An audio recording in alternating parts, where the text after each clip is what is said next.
नमस्कार, स्वागत आहे तुमचे आमच्या चॅनलमध्ये। आवाज महामुंबईचा, शोध बातमीचा, कौल मनाचा।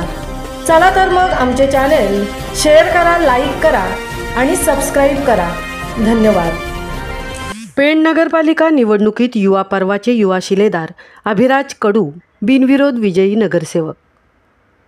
पेण नगरपालिका निवडणुकीत यावर्षी 12 प्रभागांमधून 24 नगरसेवक आणि 1 थेट नगराध्यक्ष निवडून येणार आहेत।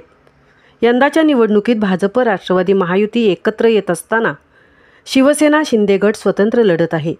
याशिवाय शिशिर धारकर यांची आम्ही पेणकर आघाडी, संतोष शृंगारपुरे यांची नगरसेवक आघाडी आणि मनसेचा स्वतंत्र लढा, यामुळे पेण नगरपालिका निवडणूक ही स्पर्धा चुरशीची झाली आहे। पेण नगरपालिकेची निवडणूक खऱ्या अर्थाने रंगतदार होत असल्याचे चित्र दिसून येत आहे। भाजपा राष्ट्रवादी पक्ष युतीतील 6 उमेदवार बिनविरोध निवडून आले आहेत। यामध्ये प्रभाग क्रमांक 12 मधून काही उमेदवारांनी माघार घेतल्यानंतर भाजपाचे तरुण तडफदार नेतृत्व अभिराज कडू यांनी मोठी बाजी मारली आहे। प्रभाग 12 मधील विजयाची माळ अभिराज कडू यांच्या गळ्यात पडली आहे। यावेळी बोलताना अभिराज कडू यांनी सांगितले की महायुतीचे शिल्पकार आमदार रवींद्र पाटील, खासदार धैर्यशील पाटील व खासदार सुनील तटकरे यांच्या खंबीर नेतृत्वाखाली आणि मतदार राजा, हितचिंतक व मला प्रोत्साहन देणारे माझे कुटुंबीय यांच्या प्रेमामुळेच मला विजय मिळाला आहे। विजयी झालेले उमेदवार अभिराज कडू यांना आपल्या घरातूनच राजकीय वारसा लाभलेला आहे।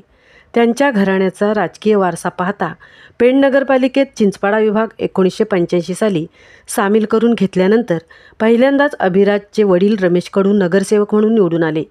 त्यानंतर सलग 2 वेळेस अभिराजची आई नगरसेविका म्हणून चांगल्या मतांनी निवडून आल्या होत्या। त्यानंतर 2016 मध्ये पुन्हा वैशाली कडू अभिराजची काकू जवळपास 1000 मतांनी निवडून आल्या होत्या आणि हीच परंपरा आज अभिराजने पुढे चालू ठेवण्याची जबाबदारी स्वीकारली आहे।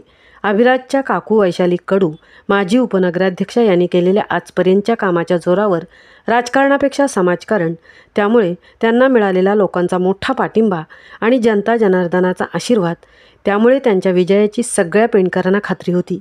अशा या 6 नगरसेवकांची बिनविरोध निवड झाल्याने नगराध्यक्षा प्रीतम पाटील यांचा मोठा विजय होणार असल्याची पेणकरांना खात्री आणि विश्वास निर्माण झाला आहे। आवाज महामुंबईचा चॅनेलसाठी तृप्ती भोईर, पेण।